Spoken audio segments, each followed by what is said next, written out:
Welcome, friends across the world. Charge your glasses. Get ready to add a few different ingredients into your next visit to Walt Disney World. We are talking all things cocktails tonight, and that could very well be a messy one. Anyway, the best ones, where to find them, and let's see where that journey takes us. Welcome to the Great British Mickey Waffle Live. Now my wheels in motion and my windows open with the wind blowing in my hair. I'm driving down the highway, gonna do this my way. I can feel it in the air. Here I go.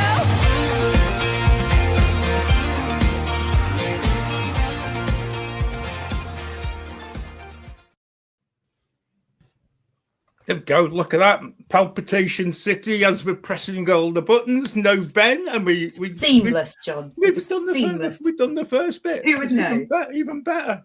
Goodness. Before we begin, I'm just going to welcome our special guest. Well, we're on a Wednesday and we've got a special guest. Megan, thank you so much for joining us. Absolutely. Thank you guys for thinking about me at my favorite topic of Walt Disney World. There was literally nobody else that sprung to mind. We said, let's do a show about cocktails. I went, okay, I've got to call Megan. The thing is though, and this is not an insult. Please accept this as a real sort of accolade. It was literally the first person that Claire thought of just like, I know who we could have on the show. So yeah, a massive welcome. Simon, thank you for joining us. I know you've had sort of that sort of sprint back to the computer to actually do this show tonight. So I appreciate you joining us as well. I have indeed. I still had enough to just make a quick drink though. So, even better. It was a race, but I still managed it. I have visions of Simon like scooching, it's like sliding through the door, like Tom Cruise in Risky Business when he comes through the socks and like sit down and just as we were starting the show, like shh. There was a little bit of Tom Cruise. Of course, there always is. Oh dear. See, the thing is, I put a thing on the Waffler's Arms earlier about Tom Cruise, and it was very much a mid-80s cocktail reference, right? And people of a certain age will have no idea. And we're now into the show, and we've now got another Tom Cruise reference in the first few minutes. Right. Yeah, we are not sponsored by Tom Cruise, nor indeed his mates of. But if Tom Cruise wants to consider sponsorship of the podcast, that would be very welcome. We're open to discussion. Or free Top Gun lessons. I'd quite fancy something like that. That would be really cool. It really would. So what we're going to do, I know Megan's time limited. So what we're going to do is we're going to keep the news till last for a change. So I know people love the news section and things like that, but we'll keep that to the very end. We're going to I'm glad you said that. It'll give me time to find the graphic. Because at this point in time, I have zero idea. I know, Claire. I'm onto this. I might not be the greatest cocktail drinker in the world, but I've got two screens. So even if you go back and watch that intro again, you will notice I'm actually looking at a computer way beyond where the camera is here, just to make sure I do it right. So it's one of those challenges when we have a Wednesday with no Ben. We're okay. We're good. Yeah, we can get this. We're onto this. We can do it. It's not a problem. So I'm just gonna put it out there of if we were going for drinks, where are we going? Okay. When we go for drinks. We're going for drinks. What are we going to go around? We're going to go one by one. We said top 10. We're never going to stay to 10. I don't think so. I think that's. But let's start with the first 10 and see what. And we go, Megan. You go first. Oh, am I just picking my top of everything? Just pick one. We'll start with one, and we'll go from there. You think that should not be missed? Should not be missed. Okay, so this one's kind of new. It's at the Cake Bake shop at the Boardwalk, which I'm not sure if you guys have been yet. I was very hesitant about this place when it first opened up, just because it's very pricey when you look at the food menu. But I think the drinks are about average for a Walt Disney World cocktail. So this has become one of my new favorite places that I go every trip. And you definitely have to get the Black Swan Martini, which is their take on an espresso martini. And it is absolutely delicious. That Is is that the just last. That's the last place on the whole of property I would have expected to go for a cocktail. Yeah. I really, I honestly would. I really didn't even know that they did cocktails in there. Yeah, it's really pretty, and it's kind of tucked away. Like the bar is kind of tucked away, and there's like another little seating area, and it looks very extravagant when you go in there. But you can go in your park clothes. There's no kids allowed in the bar area, just an FYI, because Mayan was asleep in the stroller and we couldn't go in. So we just ditched him the one night and we went. On the boardwalk, he'll be fine. Yeah, but it's a nice break too. Like midday, if the parks get a little crowded, you walk over, and there's usually not that long of a line to get into the bar area. So it's nice to just sit there with a drink or two, or me and Chris may have had 4 one day and stumble out. Why not? Sounds good to me. Simon, where are you going? I mean, there's only going to be one place at the top of my list, right? Is it for a rum drinker? Yeah. I think I might know where you're heading. So I'd be at Trader Sam's for that. That's the bar I'd be at. And the 2 favorite things for me there, right? The Hippopotamus Mai Tai, because Mai Tai for me is the pinnacle of cocktails. So they're Mai Tai at Trader Sam's. The other one is that I love a zombie, and you can't drink too many of those. So it depends how heavy a night I want, but I would either be on a zombie or a Mai Tai at Trader Sam's, because those are the pinnacle of tiki drinks for me, and it's one of the best tiki bars in the US. So without a doubt, haven't had a zombie. I don't know what's in a zombie, so I haven't had that. Oh, and they come in such great glasses too. Yeah. I've had the Hippopotamus Mai Tai a couple of times, but not the zombie. Yeah, the zombie. It's gone through various iterations at Trader Sam's. It used to be the shrunken zombie head or shrunken head, and now they've actually changed it, and it is a zombie. So it's a bit more aligned to the traditional tiki drink itself. But it is, it's what you'd expect from a tiki drink, filled with a load of rum and tropical juice. But it's got cinnamon in there as well. So it's cinnamon and falernum, which is a kind of a liqueur based around spice as well. So it's kind of what you would expect from a strong tiki drink. A lot of different rums, a lot of tropical flavour. The rum. It always used to be a zombie. You were the origin of it. They would limit you to 2 per evening per person because they are a strong drink. Really? Ooh. Yeah. Oh wow! Now there's you would usually a expect challenge. 3 I rums quite in like the idea of that. Wow. And those I've taken work colleagues to Trader Sam's, and that was always the drink that I brought them. Was the zombie was the one that I pushed them to go for. Is that how you tested out if they're any good or not? Yeah. Oh, wow. How many of these can you drink? They drank 2 each that night, and they slept in the car on the way back to Melbourne that night. I bet they did. Wow. John, can we say hello to some people in chat? Because I was just thinking that as well, because actually, apart from, I'm going to go right the way back to an hour before the show started. We had Kyle was in the chat to say he's here for the drinks, and they're early doors. I'm not quite sure if he's still with us at the minute, but Kyle, we really appreciate you coming. And I know, see, and this is where the whole thing comes together. You see, so Megan, you're seeing Kyle. Was it next This Saturday? Yep. This Saturday. There you go. This Saturday. So there you go. We get that.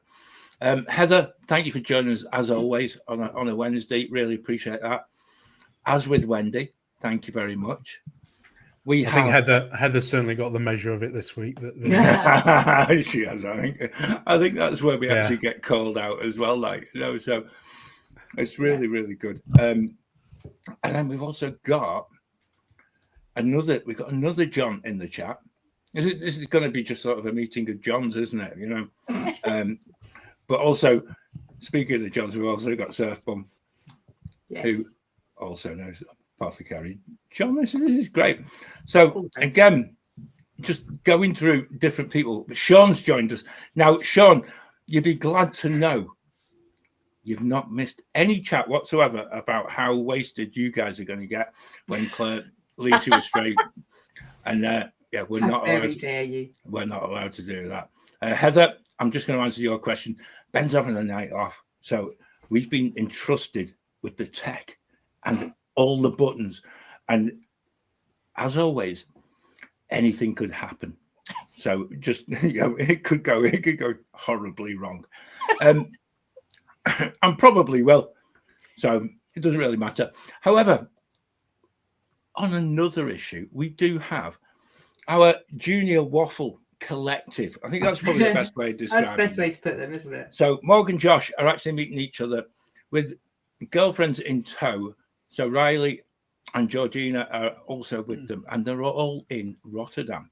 Having a great time. They're in an Irish bar in Rotterdam. Yeah, that's as you do. You know, that's exactly it. You know, Having a good time. True to form. So thank you guys for joining us. I know I've already had a couple of messages from Josh about the football.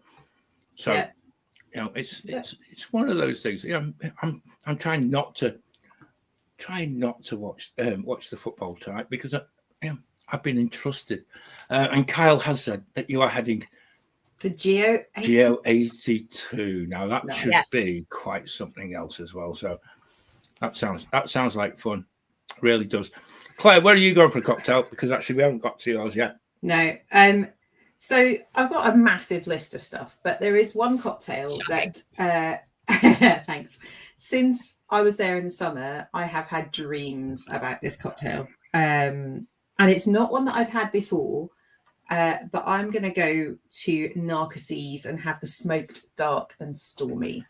Thank you very much. It is not a cheap one. It's $17.50, but honestly, I've thought about it so much. I haven't got a reservation at Narcoossee's when I'm there in December, but I don't know. Maybe I can just go and get a drink and leave. Go to the bar. Just walk up right to the bar. I might have to. It's so good, like unbelievably good. It's one of the best drinks I've had in Disney World. Definitely. Now, did it have Gosling's rum in it? I'm assuming it must. So you know the story. Gosling's own the trademark for the dark and stormy name of cocktail. I didn't know that. So a bit like Puss's rum own the trademark for the painkiller cocktail, and Gosling's rum own the trademark for dark and stormy. They didn't necessarily create the drink recipe, but they trademarked it. Well done. That's a good idea. Yeah. Have you had that, Simon? I've not, because I've not been to Narcoossee's for quite a few years. I've not since they stopped doing the brunch there. Oh, that was a really. I mean, the food's pretty good, but the dark and stormy is amazing. I think that's the one that's got charred pineapple syrup in, isn't it? It absolutely is. It has a piece of dried charred pineapple sitting on the top. Yeah, which is excellent. Yeah, that is actually Chris's favorite cocktail in all of Walt Disney World. It is, and he gets it every single time. Good taste. I've just remembered another one that I haven't put on my list, but I'll come back. Come back to me, John. Okay. Have you got any that you want to mention? No, not really, because I'm gonna do a whole show on beers. Yeah. So, I actually, it's a really weird one. This because actually I am actually making a list of certainly of drinks that I should have, and actually I've got to be really careful because actually a lot of different spirits can actually trigger my tongue. So I do tend to keep on the beer front, which is never a good thing. However, I must admit, our junior wafflers have actually found if you are in Europe, if you're very keen on the German Schoffelhofer, yes, beer, right? That's my favorite.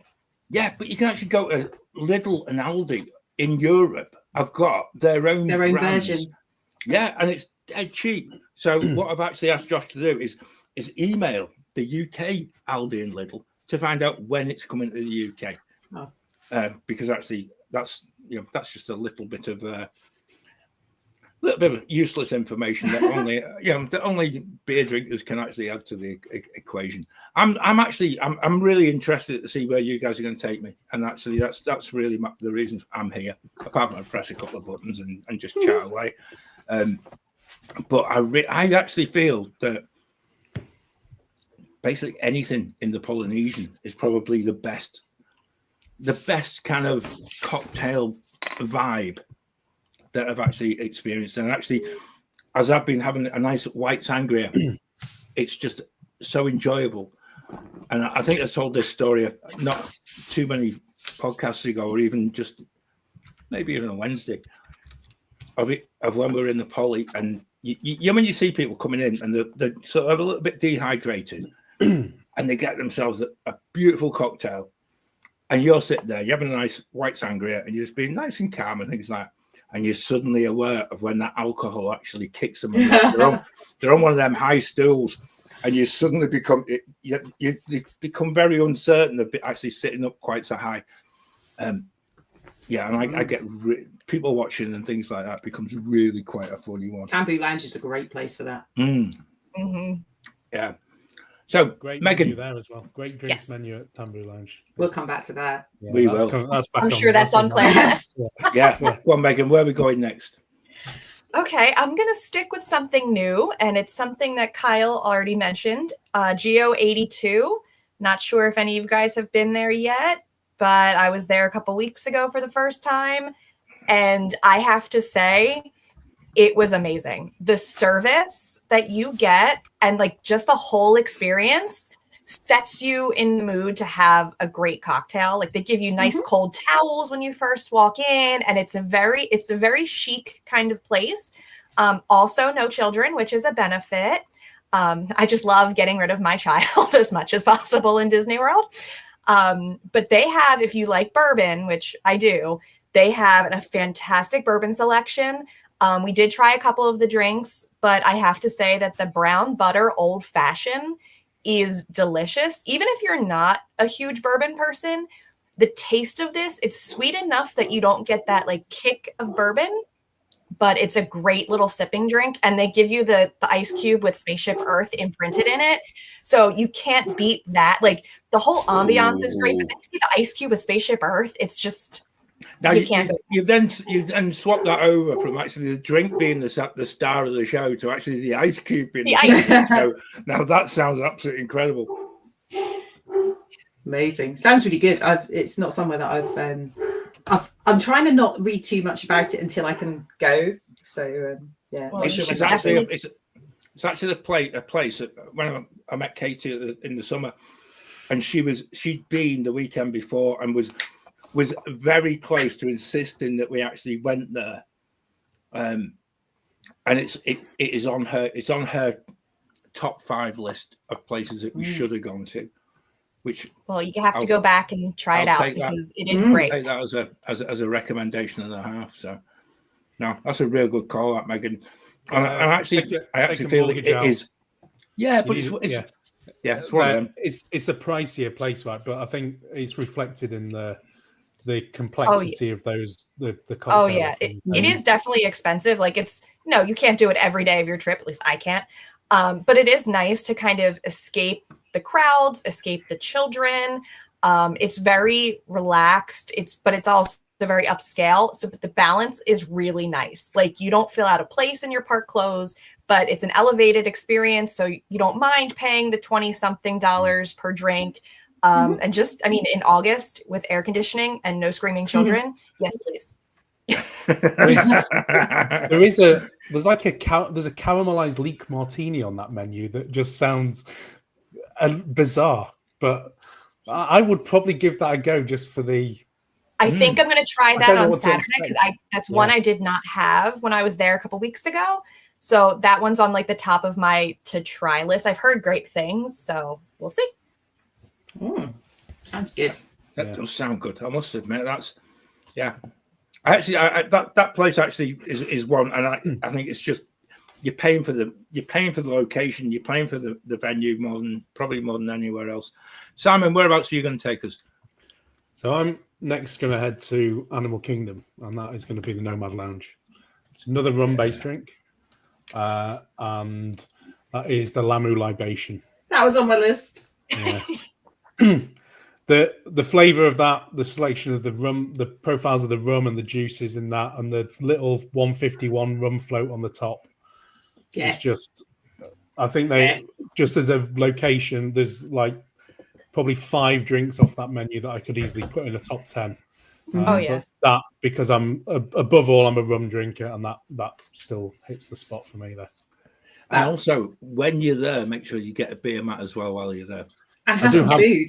I do have some one of the food. around in the drawer here somewhere. It is food's excellent as well. It is one place that I'm not sure whether it's because the pizza place next door and people think it's all the one place, but it kind of gets overlooked, and you actually do need to book, as we found in the summer. So make sure if you want a table, just get on the My Disney app, get a reservation, and then you can get in pretty easy. Yeah. So, but it is, I think that as much as we talk about Epcot and the Geo82 Lounge, this is just one of the most chilled out experiences that you can ever go to. It's a must do for me. Yeah, every Animal Kingdom day. Just a switch off zone. Yeah, you actually don't feel as if you're in a theme park. It's so peaceful, but yet so you actually feel as if you're in the middle of a rainforest. I think that's the only way I can describe it. You're taken to a completely different place. It's wonderful. Sitting out on the balcony on those sofas, especially if it's raining, because you get the sound of the rain on the water and on the leaves. It's just so perfect. And then you add somehow no crowd noise around. Nothing. It's and it's incredible. It's such a little perfect oasis in the middle of Animal Kingdom. Yeah. And sorry, Claire, I've stolen the drink. I had another one from there on my list actually, but I'll come back to it. Yeah, the actual design of it as well, and this is again worth pointing out, that they actually have screens that will come down on the balcony. So at that time of day in August, when you think it's going to be full sun, you will actually get a bit of shade as well. And they've thought of everything, and the drinks list is quite something else. And there's a story on the menu as well, the drinks menu. Read all the stuff because it's really interesting. Really good. No, good. Okay. Claire, where are you going to next? I'm trying to decide. So I think I'm going to go somewhere we went. I've been a couple of times, and again, it's another restaurant, but it's got a good drinks list. Now, the first time I went to this restaurant, it was amazing. We went this summer. The food was not good, but the Hacienda de San Angel in Epcot has some amazing margaritas on their menu, and the wild one margarita is really, really good. So that is an orange liqueur, a ginger rum, mezcal, lime juice, corn passion cordial, and then it's got a hibiscus salt rim, and it is so good. So specifically the wild one. There's like a pomegranate, a grapefruit one as well, the pomelo margarita, which is good, but the wild one is by far the best. And I prefer that to, I think, probably any other than margaritas in the Mexico Pavilion. But you have to go into Hacienda. I've got you. Have you had that, Megan? I've had it from La Cava, so I'm assuming it's the same one. Yeah, it's the same one. Yeah, so it's really good. Really anything from La Cava is great. I mean, tequila, why not? Yeah, I really like mezcal. I really like drinks that have got that smokiness to them. Smoky. So, yeah. So that would be my next choice. Yeah, that's a good one. I'm going to chuck one into the mix as well, because actually it's a place that loads of people miss. I'm trying not to be derogatory in how I describe it, but in the yacht club, there's a little tiny hidden bar, and it's like the Ale and Compass Lounge, and it doesn't have any windows, it doesn't have any natural light. You could maybe say it's a little bit sort of, I don't know, But do you know something? It's a brilliant place to actually go for a cocktail. And actually, the food in there is actually pretty impressive too. Because we were off site this summer, we actually used that as our base coming out of Epcot. If we've been for a few beers and stuff like that. But if you're going to get an Uber back to the villa, we actually went in there for a drink. Yeah, because it'd be rude not to, wouldn't it? You know? But again, it's really interesting because actually, even looking at the list of what they sell, we've already mentioned a couple of the Captain's Mai Tai and the Dark and Stormy. And actually, there is a real range available there that you can actually just drop in. And it is that step.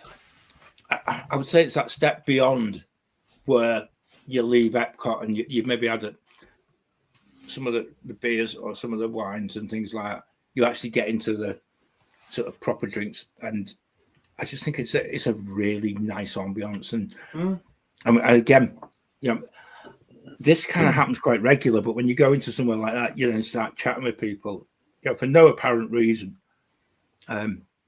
But yeah, just a reminder, we met an absolutely lovely family who were actually, I think, the only Canadians I think we met the whole of this summer, who'd come down from Toronto. So I really hope that their baseball allegiances come to fruition in the next week or so as the World Series progresses. There you go. That's how it's just them random. Brilliant. Just some random things that come into your head. But it was a lovely place, and the barman in there was so good, and that makes such a difference because actually, if you got someone behind the bar who actually is into their job and knows what they're actually making, couldn't be any more different to Martha's Graveyard. Yes, absolutely. No, you're spot on. No, it really is, and actually, it's worth going into. Yeah, yeah. Keep walking around, people. Just keep walking around to the yacht club, and you'll be okay. Yeah, absolutely. Go on, Megan. Take us down your list even more. Okay, so this one's at Disney Springs, and I know there's a ton of places at Disney. I'm not stealing yours. I know where you're going. At Disney Springs, there's a ton of places, but lately we've been going to the Edison, and I have to say, I love it there. The vibe is awesome. Like, I love the steampunk kind of like the whole theming's great. I love the live entertainment, but they have a section of their drink menu. It's called the High Roller Cocktails. And when you order one of these, you get like a special little coin. You get 4 coins, and then you trade them in for a free drink. But there's one cocktail on there that is like a whole show within itself. It's called A Fire in Vermont. And while they're making you this cocktail, they actually light the bar on fire, like in front of you. The whole bar is on. It's so cool. Wow. I'll have to send you a video. I have a video. Cool. But the drink is delicious. It's Whistle Pig 10-year, and then there's some cherry brandy. There's an absinthe wash in the glass, so it gives you that little bit of extra. Yeah, it's a good cocktail. But just seeing the whole show of them lighting the bar on fire just adds a whole other element to it for me. Like, that's exciting. I don't know. They do wash the glass out with absinthe, pour it on the bar, and then light it. And then they light the glass on fire. They light the bar on fire. It's so amazing. Cool. Yeah, that's so cool.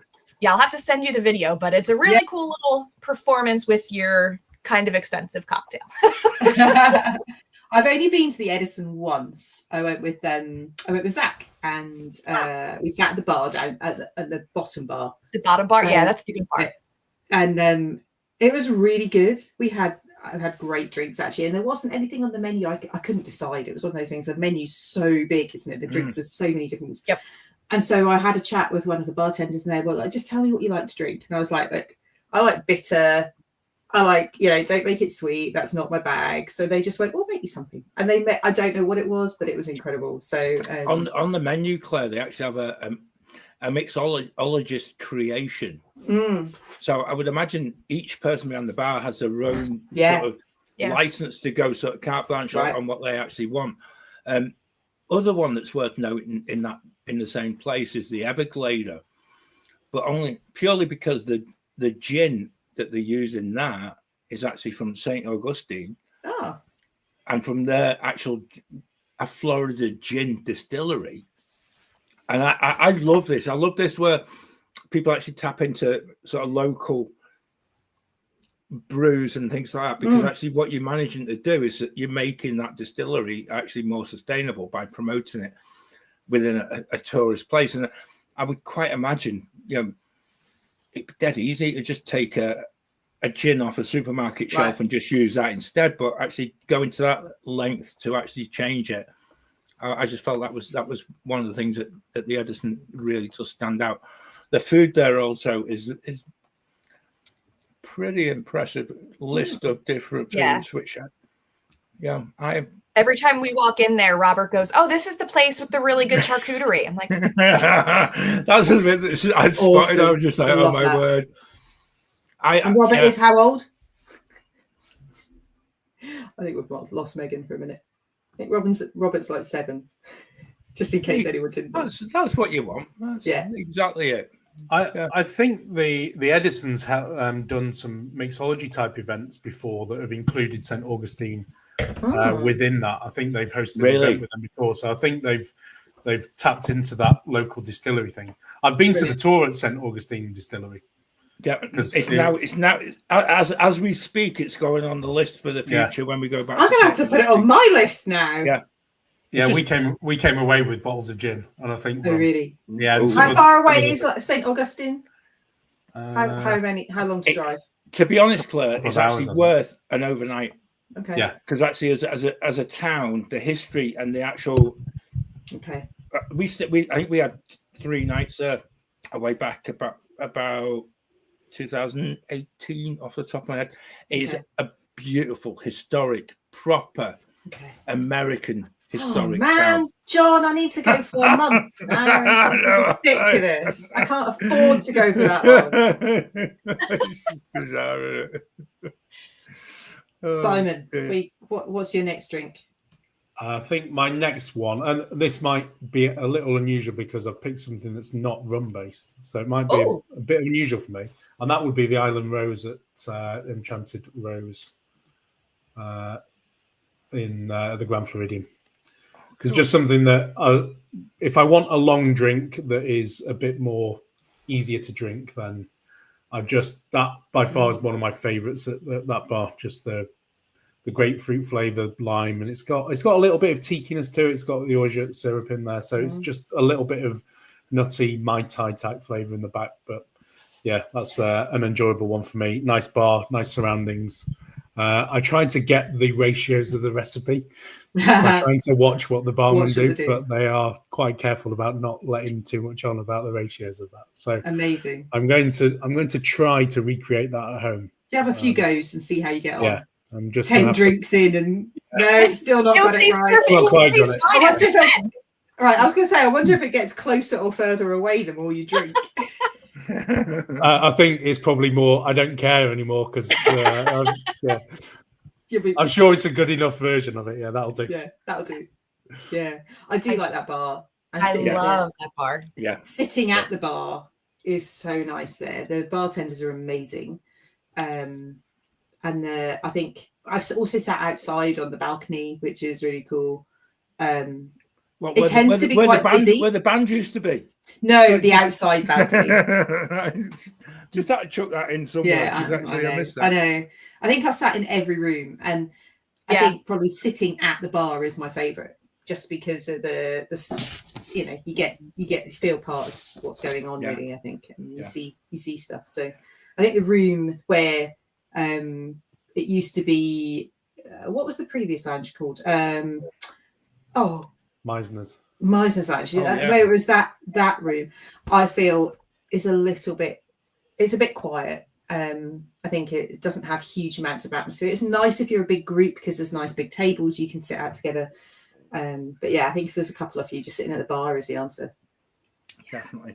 It'd be really interesting to see when the bar opens in the in the lobby. In the lobby bar. Yeah, how that impacts upon Enchanted Rose as well. Yeah. Actually, will it add more atmosphere when you sat in that external part, within in the old Meisner's bit, or will people just have to choose between one or the other? are they going to take away the custom from the Enchanted Rose? And I actually feel that could be be an interesting one to watch, just as time moves on, because I wonder whether or not they'll maybe repurpose part of the space up the stairs, because they're actually taking enough money over the bar down the stairs. Yeah, but it's a lovely place. I can't speak highly enough of it. I think I just feel it's one of them things. Even if you're not staying on property, you can go and have a drink there. So you can actually, you can lap up that splendor of the Grand Floridian, and then I always remember we went to Meisner's years and years ago. I took a photograph of the wine list, and there was the most expensive bottle of wine I think I have ever. You're talking about. I think it was about $2,500 for a bottle of wine. And when you just take a picture, you're just like, I just need that just as evidence of the fact that that's where we're drinking, and that's actually the standard of which we're actually at. But it's beautiful, absolutely beautiful place, and just go and enjoy it. That's exactly it. Yeah, amazing. Yeah. Just before we go on, I'm really getting quite concerned here, Claire, that we're being led down the lines of the Schaffenhofer. Be available seasonally in the UK. Excellent. Well done. Right, good work, team. That is absolutely brilliant. And I actually feel that, Jay, thank you both for actually exploring that. We will actually have that. I actually feel that Morgan and Josh will end up just sort of buying a season ticket in Aldi. That'll be it now. That's we're going back sorted out to fill up, isn't it? Yeah. Who's next? I've lost. Be me. Is it you again? There you go. Okay. I'm going to take. I'm going to take us back to Disney Springs, and I'm probably not going to go where you. Well, I might be going where you think I'm going to go. I am going to go to Jock Lindsay's Hangar Bar. Yes, that's exactly right. And the drink I always get there, and I examine the menu every single time in depth, and I always order the same thing because it is outstanding, and that is Shorty's Singapore Sling. It is so good, by far the best Singapore Sling I've had, I think, pretty much anywhere. And I don't really do whiskey or brandy, but the cherry brandy in there is really, really good. And the service is amazing. If you ask your server really nicely, they'll give you a full set of all the coasters. I have several, and I will probably get more in a few weeks' time. I love Jocks anyway. Yeah. But I think Shorty Singapore Sling is incredible. I think we're coming to something here, and actually, this is again. When we started talking about this show, and we thought most of the things would actually be very park orientated, but actually, when you get to the Springs, because of the fact that you are then competing with lots of different places in the wider area, the price point tends to drop slightly. Oh yeah, it really does. And you really notice that. It doesn't matter what you're drinking, be it wine, be it beer, or then the cocktails, they are much more on point and much more affordable. So I wrote down the prices. Yeah, I wrote down the prices of everything that I put on my list. And interestingly, like I mentioned, the Wild One Margarita Hacienda in Epcot, that was $19. A pre-mix blood orange margarita at the Choza de Margarita, which is, the outdoor stand where you can get your empanadas and all of those things. That's $18.50, and that's pretty much a premix. Whereas the Singapore Sling at Jocks, which is handmade, probably slightly better quality, definitely better made, that is $16. And some of the drinks in resorts are significantly less than that. So I think you do pay that in-park premium for a cocktail without a doubt. And it wasn't until I started writing it down, I was like, oh, that's that. I double-checked a couple of them because I was like, that can't be right. Oh, no, it is. So, yeah, I was quite surprised. I think sometimes you can spot some of what they're if they've got a specific name attached to the recipe and it's like a classic cocktail with a little twist on it.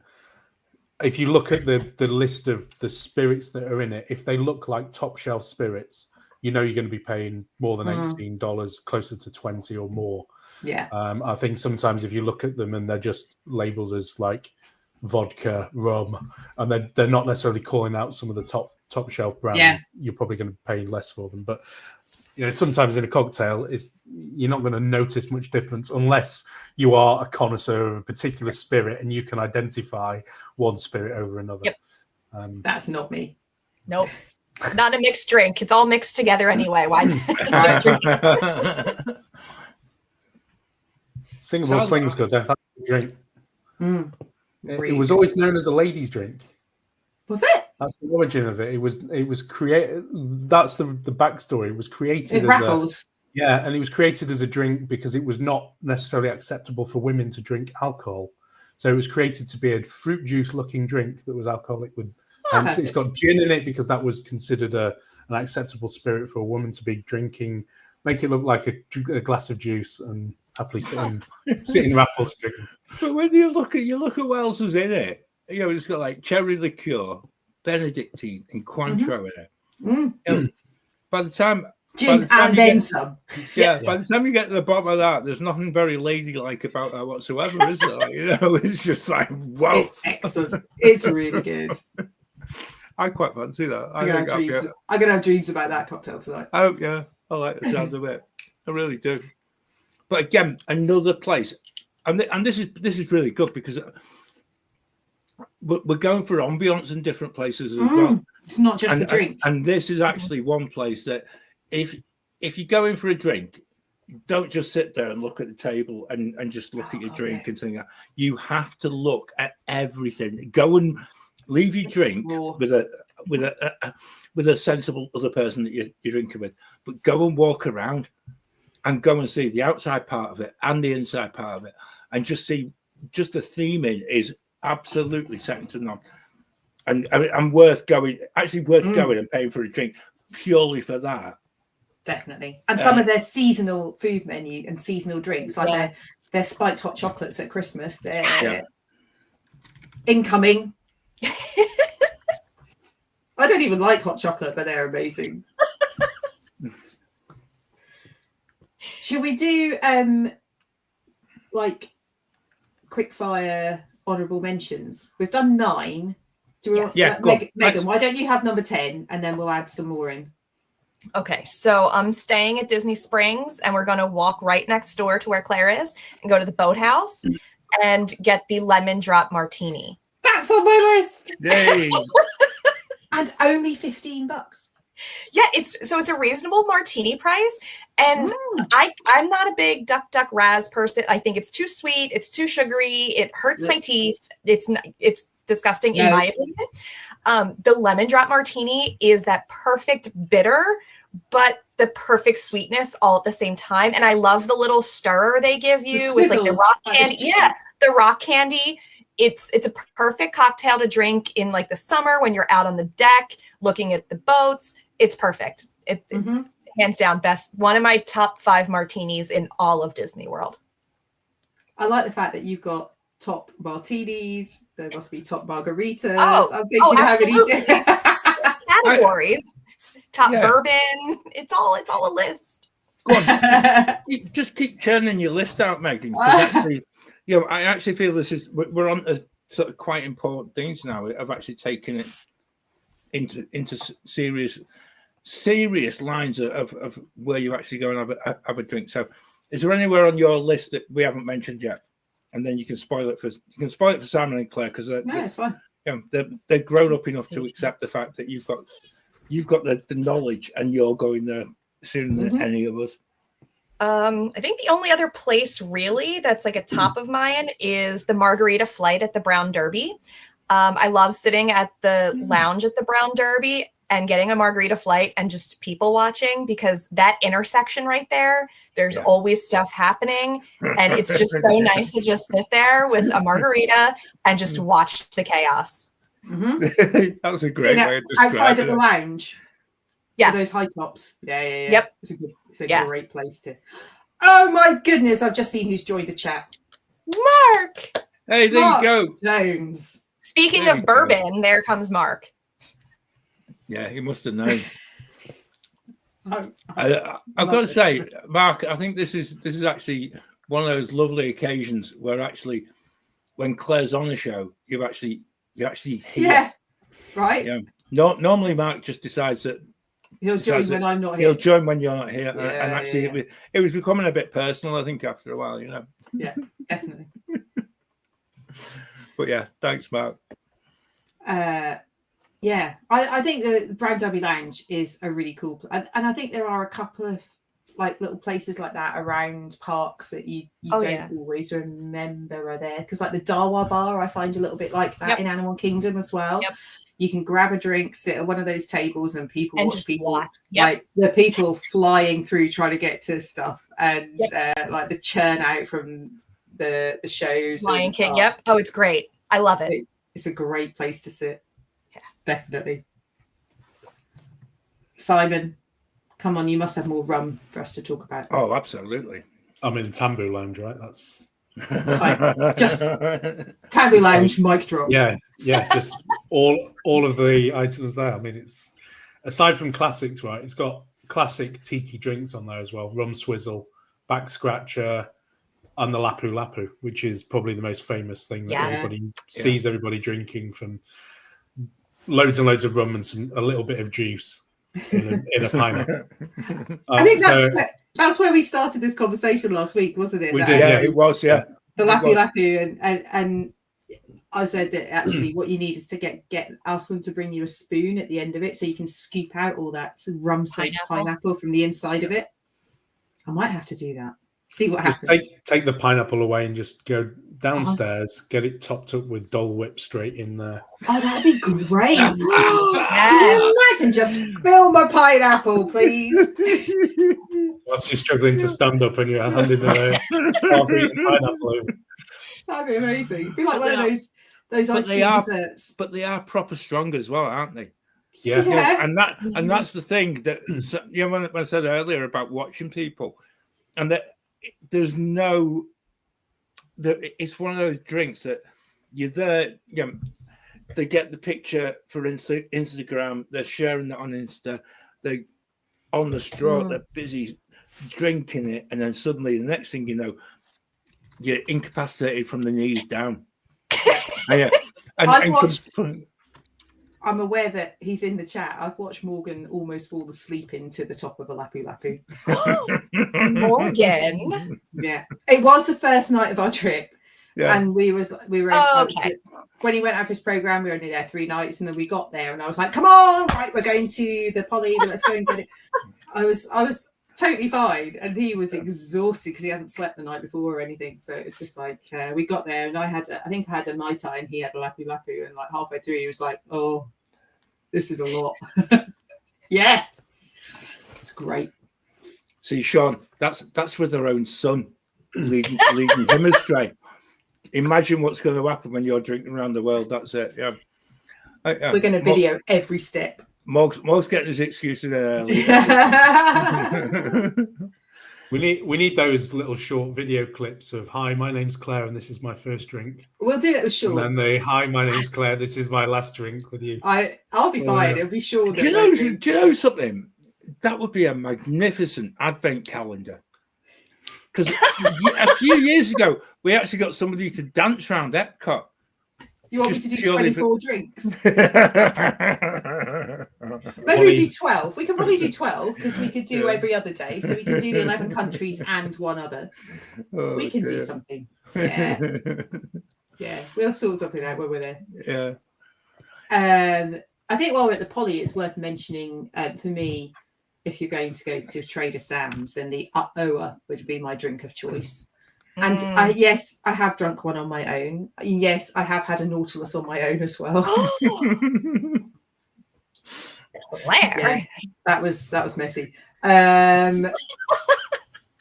It was great. Yeah, but the Oa, I love. Did you take one of the tiki mugs though? Did you buy one? No, I didn't buy one of the mugs. They are quite an epic looking tiki mug. They're incredible, but they're so expensive. And hefty to That's carry quite- around. Yeah. But if you've ever tried to buy tiki mugs not from a bar like that, they are. I've got one over there that I bought as a whoopsie version, and even that was $70, and that was money off at $70 with Wow. a visor.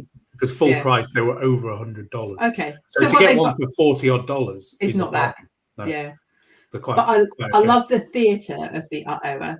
I love. Yep. I think that in general in Trader Sam's is part of the experience. Yeah. I love the tiki god and all the throwing of the cinnamon and the sparks and all. It's great. And I like the Nautilus because the water pistols come out. Yes. But Yes. It's all good fun. The but theatrics of that bar are. yeah, fantastic. but both those drinks are excellent. Definitely, the Oa would be my favourite drink on the menu, I think. But not cheap because it's meant for 2 people Yeah. Yeah. at least. Okay. Now you tell Get out a little bit. Just, It comes with 3 straws, I think, which is overkill. That's even better. That's just like I look like one of those Labradors where they get three balls in their mouths. I get all three straws in my mouth. John.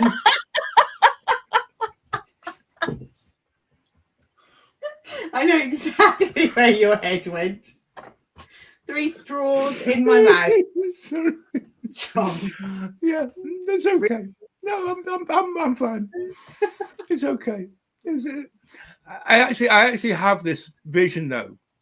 You have 3 straws. It just means that the drink lasts that whole bit shorter. Yeah, I Because know. it's just like you are just into that sort of whole thing. Yeah, thanks, Mark. Yeah, you're with it.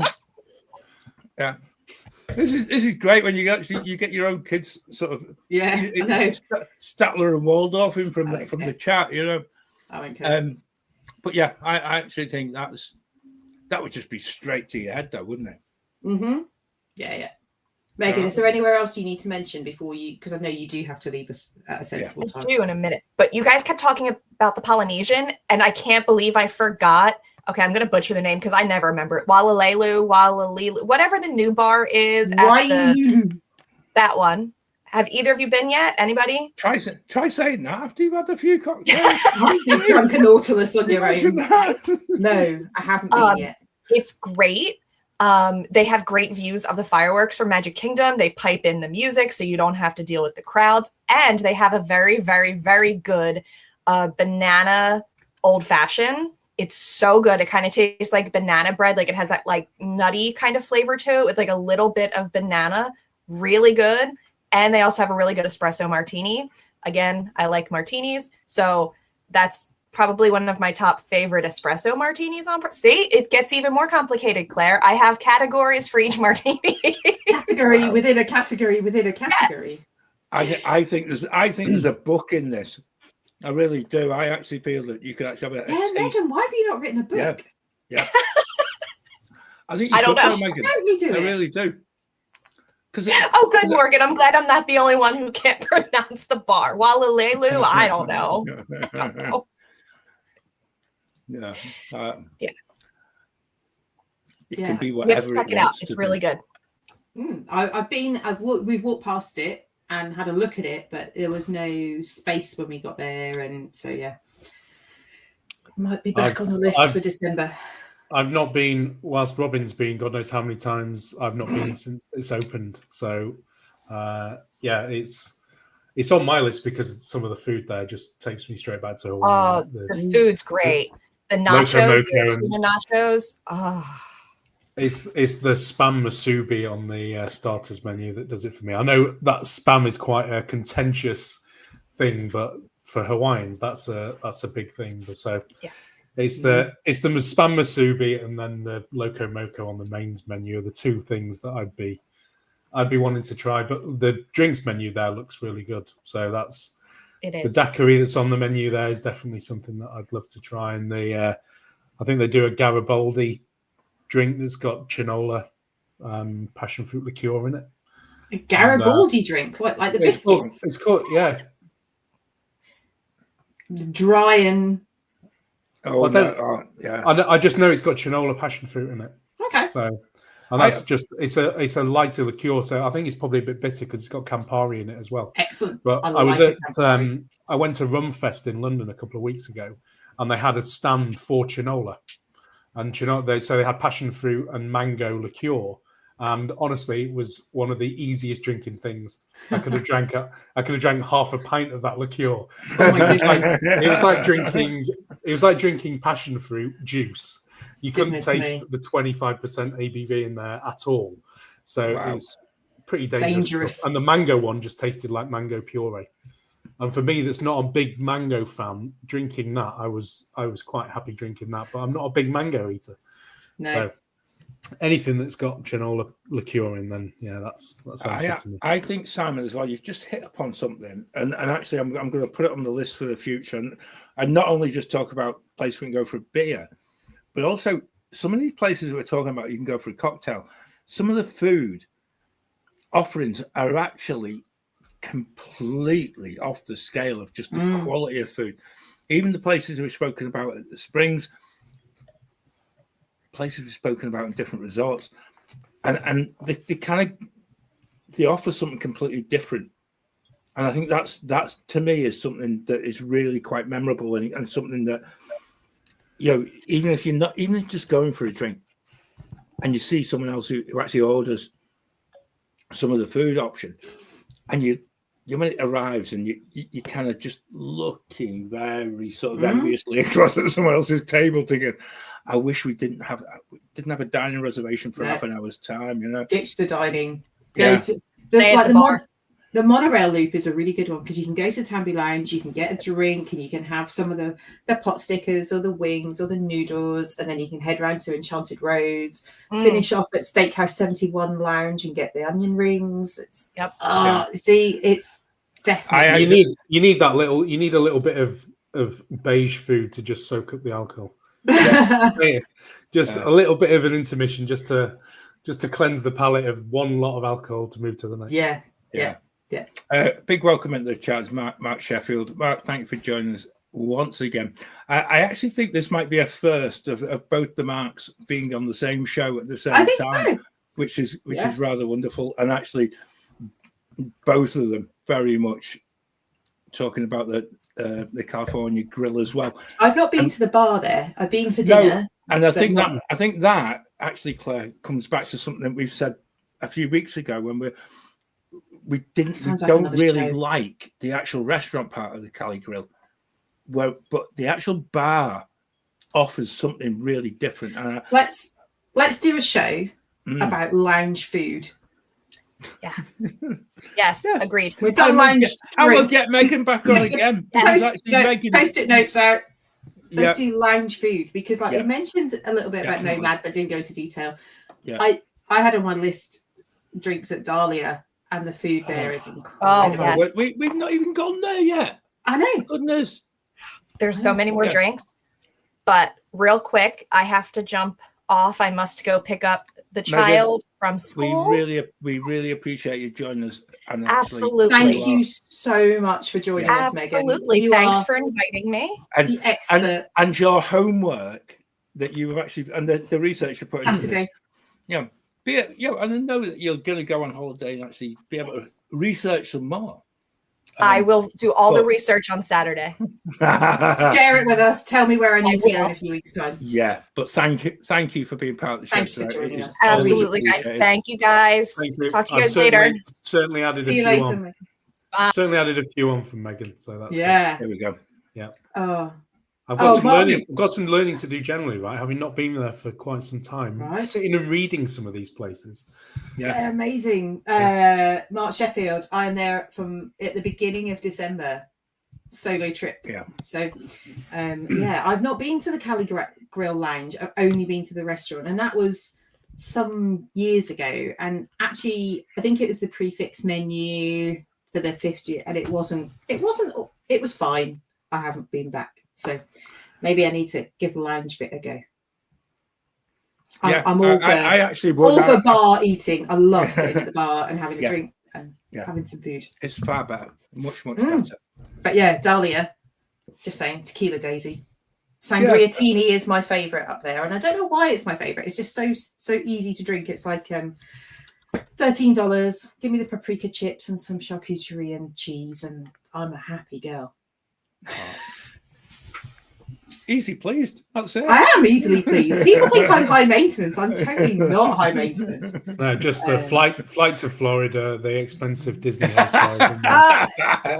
You know what? My next trip is like low maintenance trip. Just going to say, I am currently flying economy on the way out. Ouch!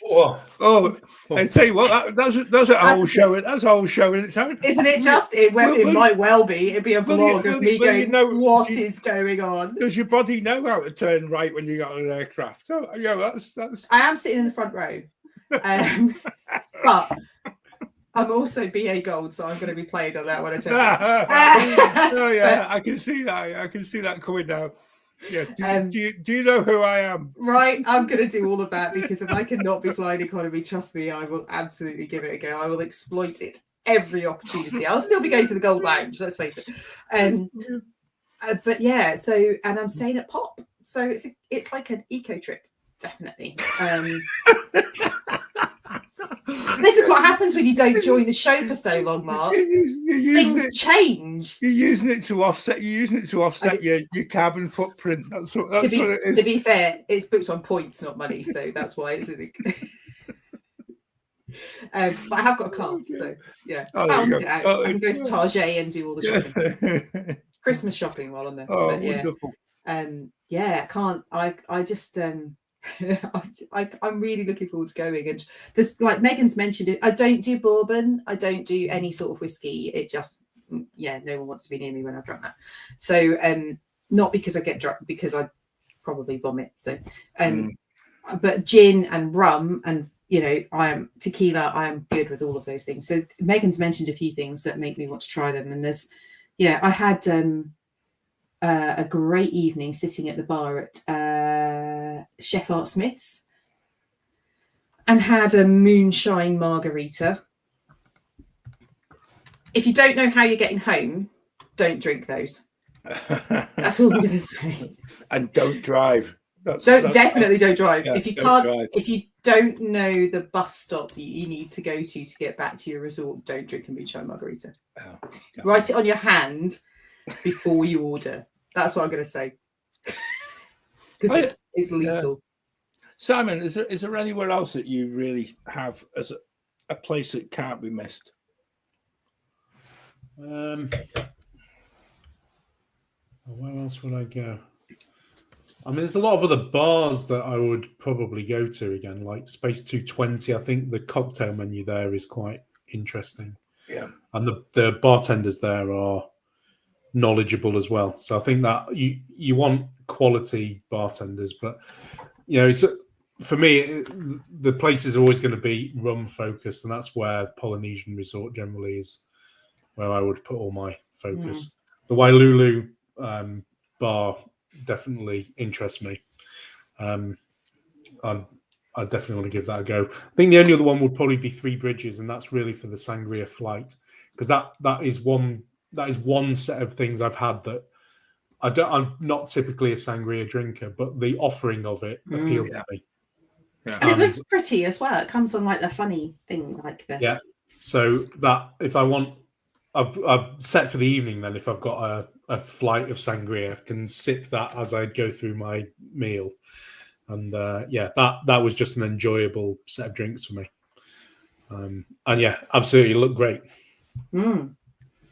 Morgan's just mentioned Ogre's Cantina. We didn't even mention Ogre's during the show so far, and I think for me the drinks there are. We talked earlier about the price uplift for being in a park having a cocktail, and I think Ogre's is like the pinnacle of that. It really does push the boundary of the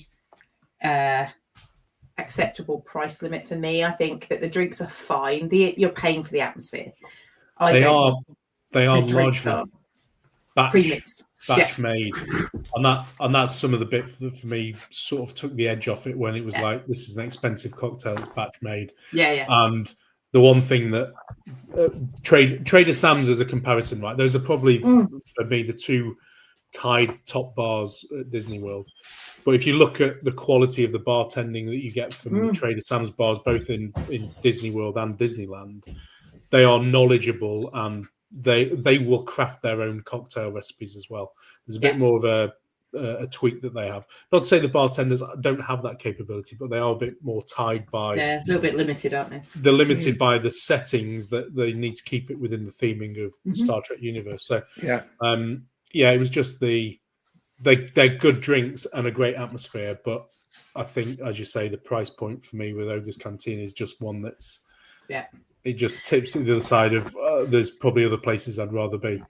And funnily enough, I'm not necessarily tempted by spending $20 on a cocktail during the day and like drinking 2 or 3 at Ogre's. No, we've done it and come away feeling like we've been fleeced.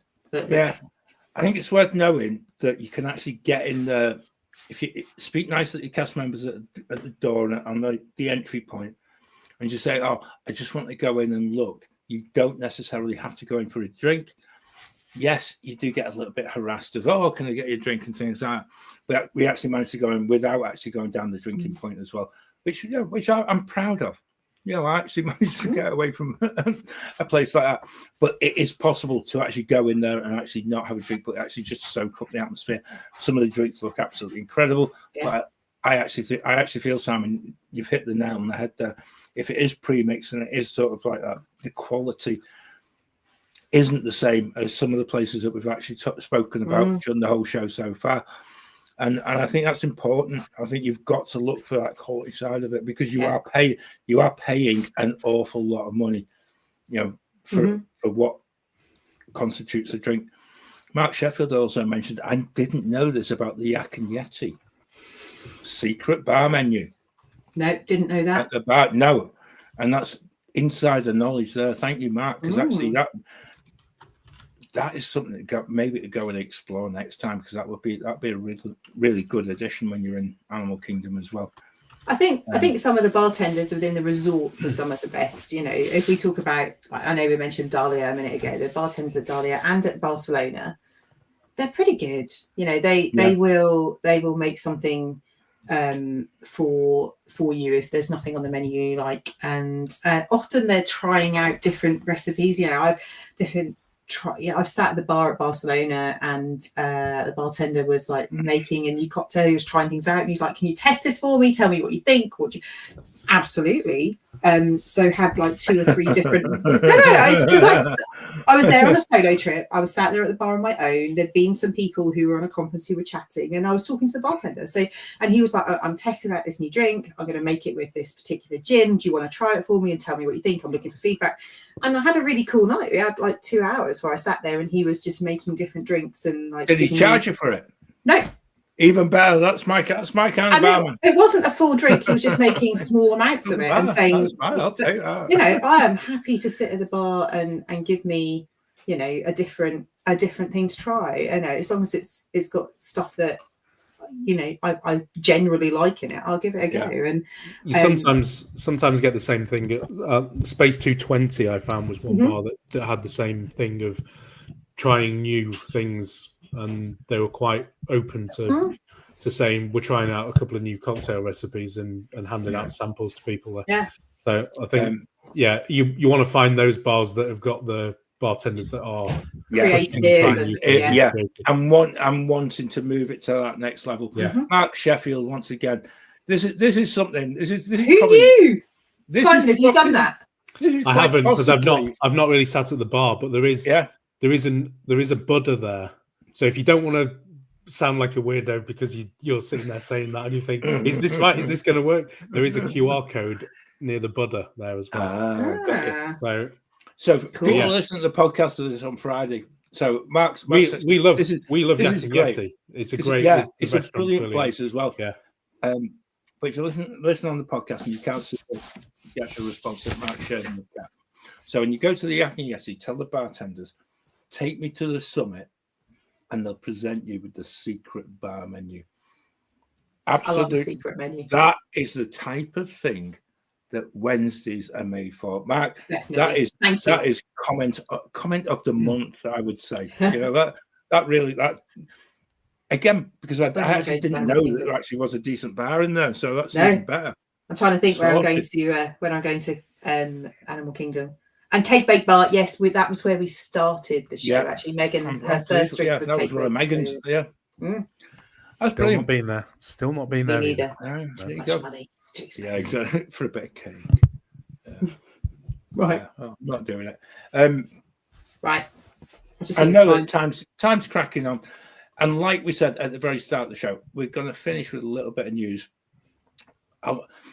I actually feel that this week's news has actually been just like relentless since we finished last Wednesday's show. So we're not gonna linger on many of it, but we will do the news in super fast Ron Burgundy style. So ready? I'll play the intro.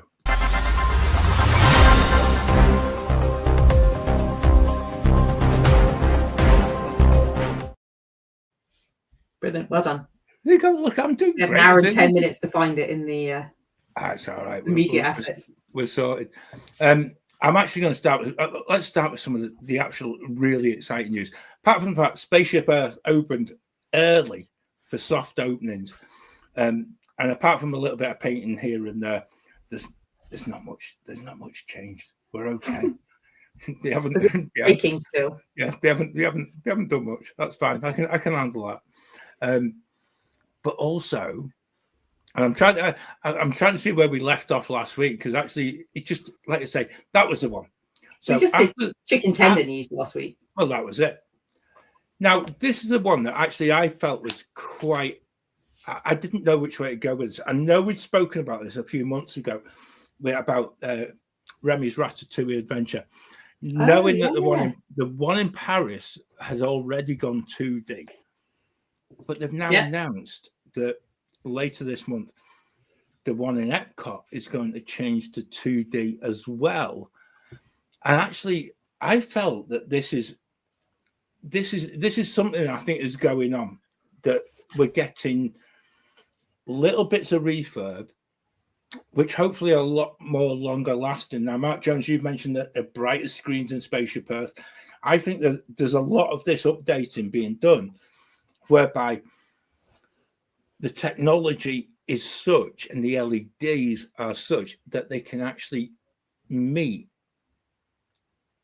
the demands of guests, but again, without having to go into refurb mode quite as quickly. And I think with Ratatouille, I think the idea is it becomes a much easier ride to actually, if it goes down or goes tech, it's easier to just reset and then actually go from there. And I think that is the best thing as well. Yes, the Paperboy's still there. That was the first thing I checked on social media. And Judy's still there. They haven't fixed it, so you can do a random pick of whether you want Jeremy Irons or not Judy yet. Or, it's coming. It's coming. Best news of the week. Again, staying in Epcot. And this is weird, isn't it? Because actually we've got all this building work going on in Animal Kingdom and in Magic Kingdom. It's as if they want everyone to head to Epcot next year. I don't know why that possibly might be the case. However, Soarin' is actually having an overlay. And once you want, after the show, go and watch the short. It's over every single social media. Brilliant. It's on YouTube. It is absolutely wonderfully done. Brilliant job. Great job, pal. Until you listen to the very end of it. It's the same music that used to be at the end of the Muppets within the studios. Now I know it's a very much an American thing and American bit of music, but it is the same bit, which I thought was didn't know. I got a text from our Josh, and is it one of those little Easter eggs that maybe Disney have put in? It's just a very, very famous piece of my reply to that, they're not that clever. No. It's just a very, very famous piece of music. It's amazing. But I actually felt this was really interesting because it's got a brand new score which Yeah. I'd have been quite happy if they just put Not sure how I feel about that. just got soaring across California would have done it just for me. But I'd be really intrigued as to, I won't repeat what I did text back to Josh after he said, "Oh my word, they're changing the score as well." And my thoughts were they can only make a mess of that. But we'll put it out there. I'll be surprised, and hopefully we all will. But I think it's actually brilliant. I just feel that I think it just would be a nice little chuck the Muppets. I am looking forward to seeing the Statue of Liberty and the Seattle Space Needle bent over. I've got to say, well, that was the bit that was the most creative part of the whole of this week. Have been people who've been making memes. Brilliant. And well done, everyone who spent the time doing that, because they're awesome. Oh, soaring over the I-4. That was another one. I was just like, I just thinking, like West travel every day. Yeah, I'm just like, this is so cool. And actually, for me, that was the one that resonated. And I know for the past quite a while, we've actually been sort of quite negative about how Disney have gone about their social media. They've had a good week. The reason probably being is that more and more places with Animal Kingdom, food places in particular, have shut down. Great minds, Mark. For that particular part, yeah, definitely. I think it's going to be great. I'm looking forward to seeing it. If anything new, I'm grateful, and I think it's always good. I think the soaring technology to change it up is going to be brilliant. It'd be great if they did soaring over Europe. I just think there's so many different options. I'm looking forward to it. Do we have a date for it? It's opening next summer. Okay, cool. It'll be open for the whatever they call the 250th, because it's not bicentennial plus type thing. I'm sure there's a name. 250 commemoration of us getting thrown out. Yeah, that's freedom and all that. Yeah, go on. Yeah. I think that's definitely on the cards. But that, to me, that was a really cracking bit of great. Good news, because we like good news that comes out. We do like good news. Yeah, and I actually felt the way that I came across. Just everyone else is just sort of restaurants in Animal Kingdom shutting down and things like that. So we'll keep it positive. I think that's it. And the biggest other one was the archway, as kind of in Hollywood Studios, has gone. The animation archway. Yeah, and just like I haven't seen that. Yeah, but it didn't. I tell you what, how that thing has stood up to. They must have just taken that down overnight. It was overnight, but how it stood up to hurricanes and things like that, because you would actually have thought the way it was built, it was like proper concrete, and it would take. No, it must just be wooden tile. I have no idea, but it's gone. It's gone, and again, we're going to get that nice big hat right at the end of there, and we're going to have a nice new iconic,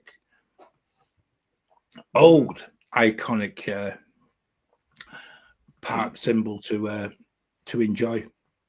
But really weird because actually when you see it without, and even in the summer,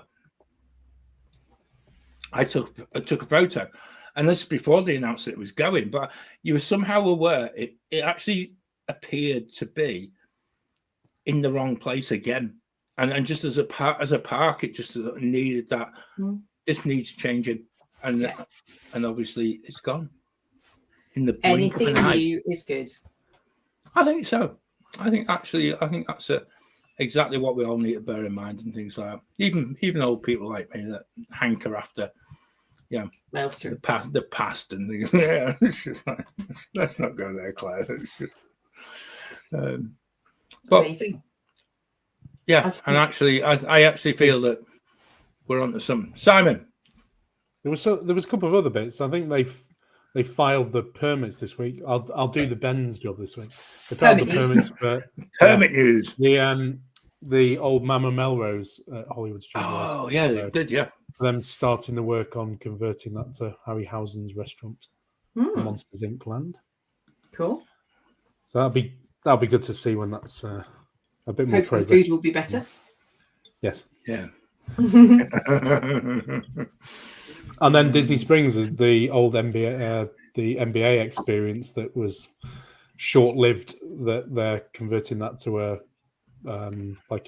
back to an arcade style thing for level 99. But yeah, but that is a concept that has cocktails. So they have they've had the virtual screen outside that has just been displaying handcrafted cocktails, just Amazing. to get everybody for that. So that is taking it a bit more back to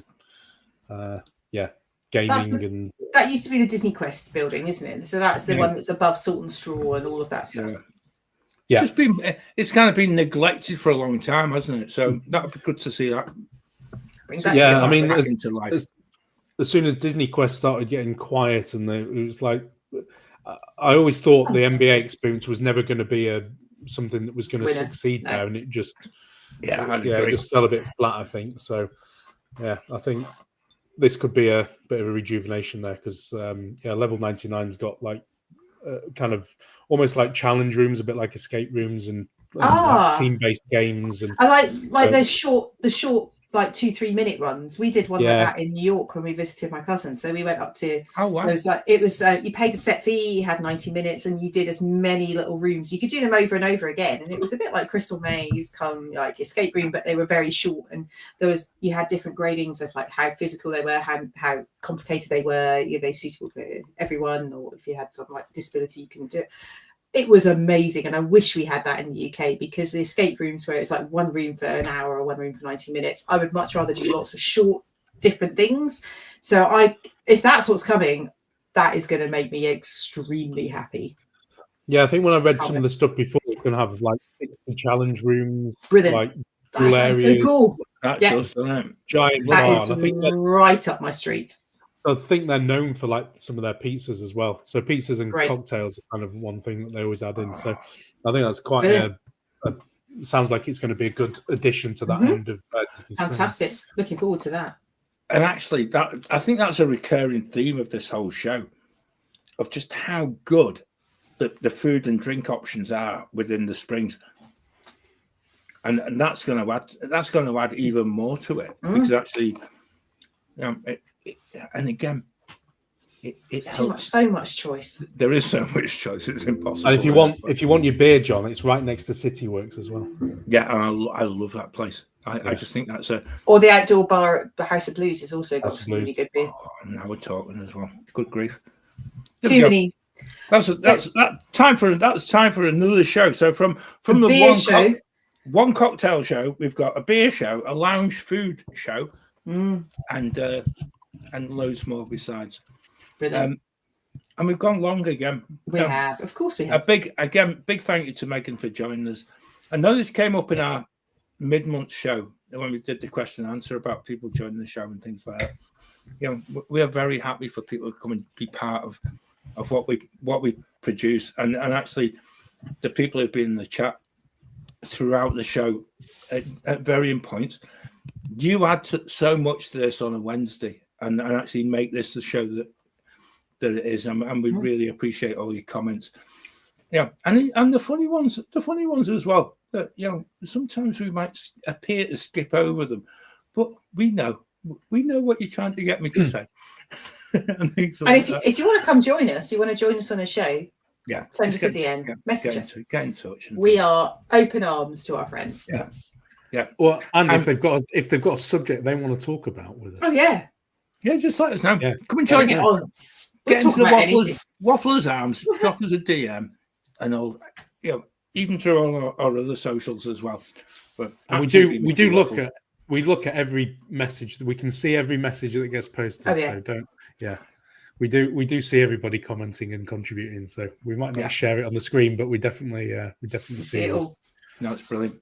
It's what Wednesdays have become, and I just feel that this is such a nice way of just sharing a love of Disney and love of and tonight a love of going for a drink, because actually in this day and age some people some people just don't understand what it is.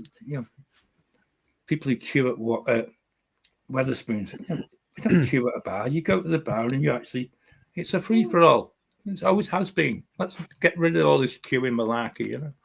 I mean, the big bombshell, right? Is I'm not a big drinker. That. No. Neither I can. People assume that I walk around half cut all the time. I really don't.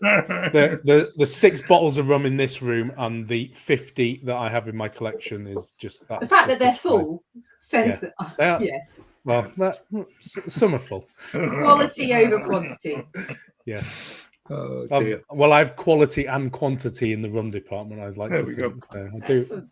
I think there will come a time when we have a rum offshoot of the whole Great British Mickey Waffle and actually do a show on that as well.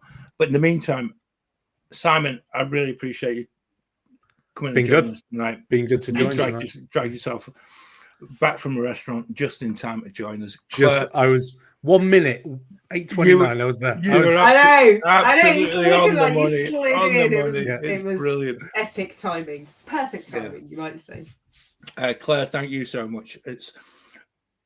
It's become a thing on a Wednesday, and I really feel that between all of us, I think we all need to be just that little bit more understanding of how this just lifts your spirits for the end of the week.